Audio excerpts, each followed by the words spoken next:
Hi అండి. నమస్తే. Welcome back to Shailaja's kitchen. నేను మీ శైలజ. ఈరోజు వీడియోలో పన్నీర్ బటర్ మసాలా కర్రీ ఎలా ప్రిపేర్ చేసుకోవచ్చో చూపిస్తాను. ఇది చపాతీ, నాన్స్, బటర్ నాన్స్ అలానే జీరా రైస్లోకి ఎక్సలెంట్గా ఉంటుంది ఫ్రెండ్స్. ప్రిపేర్ చేసుకోవడం కూడా చాలా సింపుల్ ప్రాసెస్ అండి. మరి ఎలా ప్రిపేర్ చేసుకోవచ్చో వీడియోలోకి వెళ్ళి చూసేయండి. ముందైతే ఇక్కడ నేను 100 గ్రామ్స్ వరకు పన్నీర్ తీసుకున్నాను. మీరు ఇంట్లో ప్రిపేర్ చేసిన పన్నీర్ అయినా తీసుకోవచ్చు, లేదా బయట నుంచి కొన్న పన్నీర్తో అయినా ప్రిపేర్ చేసుకోవచ్చు. ఈ పన్నీర్ని వీడియోలో చూపించినట్టుగా చిన్న చిన్న క్యూబ్స్గా కట్ చేసుకోవాలి.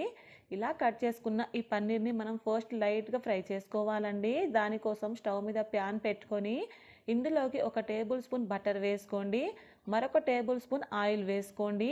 ఆయిల్ బటర్ కొంచెం హీట్ అయిన తర్వాత ఇందులో 1/2 టీ స్పూన్ కారంని, 1/2 టీ స్పూన్ ధనియాల పొడిని, చిటికెడంత పసుపుని, 1 అర టీ స్పూన్ వరకు ఉప్పు వేసేసుకొని ఇందులోనే మనం ముందుగా కట్ చేసుకున్న ఈ పన్నీర్ క్యూబ్స్ని కూడా వేసేసేయండి. మంటని మీడియం ఫ్లేమ్లో పెట్టేసుకొని పన్నీర్ని ఫ్రై చేసుకోవాలి. అలానే మనం పన్నీర్ని మరి ఎక్కువ ఫ్రై చేయకూడదండి, హార్డ్ అయిపోతుంది. సో ఒక 5 నిమిషాలు ఇలా మీడియం ఫ్లేమ్లో ఫ్రై చేస్తే సరిపోతుంది. ఒక 2-3 నిమిషాలు బాగా ఫ్రై చేసిన తర్వాత ఒక బౌల్లోనికి తీసేసేయండి. నెక్స్ట్ ఇదే ఆయిల్‌లో సన్న ముక్కలుగా కట్ చేసిన ఒక 2 ఉల్లిపాయలను వేసుకోండి. ఈ ఉల్లిపాయలను కూడా కొంచెం ఫ్రై చేసుకోవాలండి. అంటే కొంచెం సాఫ్ట్‌గా అయ్యే వరకు ఫ్రై చేసుకుంటే సరిపోతుంది. ఒక 2, 3 నిమిషాలకి మనకు ఉల్లిపాయలు కూడా చక్కగా మగ్గిపోయాయి.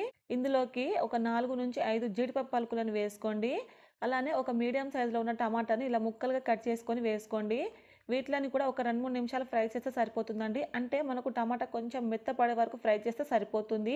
చూసారు కదా, ఉల్లిపాయ, టమాటా కూడా మంచిగా మెత్తపడింది. ఇప్పుడు స్టవ్ ఆఫ్ చేసేసి ఇది పూర్తిగా చల్లారే వరకు పక్కన పెట్టేయండి.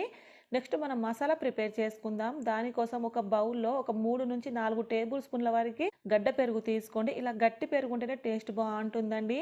ఈ పెరుగుని ఎక్కడ ఉండలు లేకుండా చక్కగా ఇలా మెదుపుకోవాలి. ఇలా పెరుగు బాగా కలుపుకున్న తర్వాత ఇందులోకి 1.5 టేబుల్ స్పూన్ల వరకు కారం వేస్తున్నాను. మీరు మీ స్పైసీనెస్‌కి తగ్గట్టుగా వేసుకోండి ఫ్రెండ్స్. ఇందులోనే అర టీ స్పూన్ వరకు పసుపుని, అర టీ స్పూన్ వరకు ఉప్పు వేసుకోండి. ఉప్పు మనం ముందు పన్నీర్‌లో కూడా వేసామండి, చూసి వేసుకోండి. 1/2 టీ స్పూన్ వరకు ధనియాల పొడిని కూడా వేసుకోండి. 1/2 టీ స్పూన్ గరం మసాలా వేసుకోండి. ఇది హోమ్‌మేడ్ గరం మసాలా అండి. మీరు కావాలంటే బయట నుంచి తెచ్చిన గరం మసాలా కూడా వేసుకోవచ్చు. ఈ మసాలా పొడులంతా కూడా పెరుగులో మంచిగా మిక్స్ చేసుకోండి, ఎక్కడ ఉండలు లేకుండా. ఇలా మిక్స్ చేసుకున్న ఈ మసాలా పేస్ట్‌ని పక్కన పెట్టేయండి. నెక్స్ట్ మనం ముందుగా ఫ్రై చేసుకున్న ఈ ఆనియన్స్‌ని మిక్సర్ జార్‌లో వేసేసుకొని ఎక్కడ పలుకు లేకుండా మెత్తగా గ్రైండ్ పట్టుకోవాలి. ఇలా గ్రైండ్ పట్టుకున్నాక ఈ ఆనియన్ పేస్ట్‌ని పక్కన పెట్టేసుకొని నెక్స్ట్ స్టవ్ మీద అదే ప్యాన్ పెట్టుకోండి.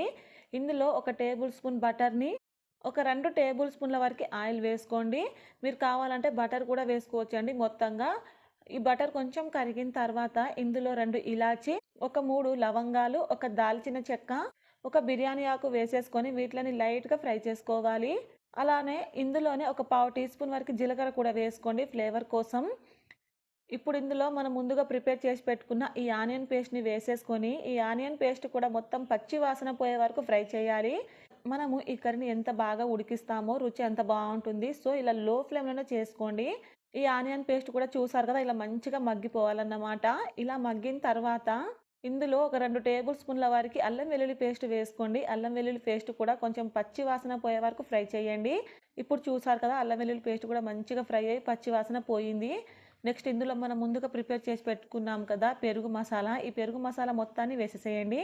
ఇలా ఉప్పు, కారాలు వేసిన ఈ మసాలా వేసిన తర్వాత మంట లో ఫ్లేమ్‌లోనే ఉంచి మంచిగా ఫ్రై చేసుకోవాలి. మనకు మసాలా కింద మాడకూడదండి, మాడితే టేస్ట్ మారిపోతుంది. ఇలా మసాలా మంచిగా ఫ్రై అయిన తర్వాత ఇందులోకి వాటర్ పోసుకోవాలన్నమాట. వాటర్ కూడా మీ గ్రేవీ కన్సిస్టెన్సీకి తగ్గట్టుగా వేసుకోండి. నేను తీసుకున్న వాటర్ నాకు సరిపోలేదండి. మరో అర గ్లాస్ వరకు వాటర్ పోసాను. నేను గ్రేవీ కన్సిస్టెన్సీ చూపిస్తున్నాను చూడండి, ఇలా ఉండాలి. ఇలా ఉంటే మనకు ఉడికేపాటికి ఇంకాస్త చిక్కబడుతుంది.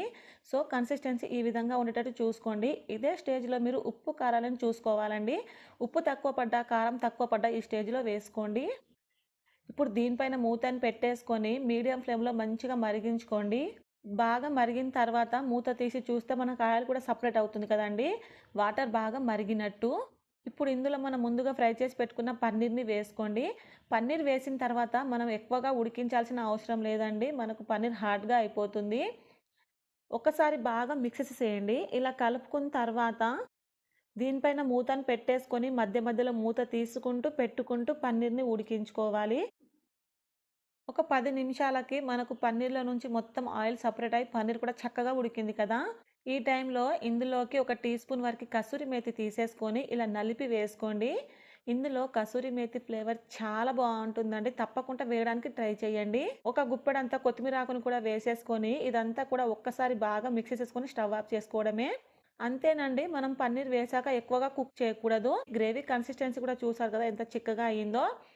టేస్ట్ అయితే చాలా బావుంటుంది ఫ్రెండ్స్. నాన్స్, బటర్ నాన్స్, చపాతీ, జీరా రైస్‌లోకైతే ఎక్సలెంట్‌గా ఉంటుంది.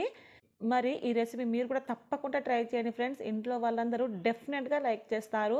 ఈ వీడియో మీకు నచ్చిందా? నా ఛానెల్‌ని సబ్స్క్రైబ్ చేసుకొని పక్కనే ఉన్న బెల్ బటన్‌ని క్లిక్ చేయండి. Thank you for watching.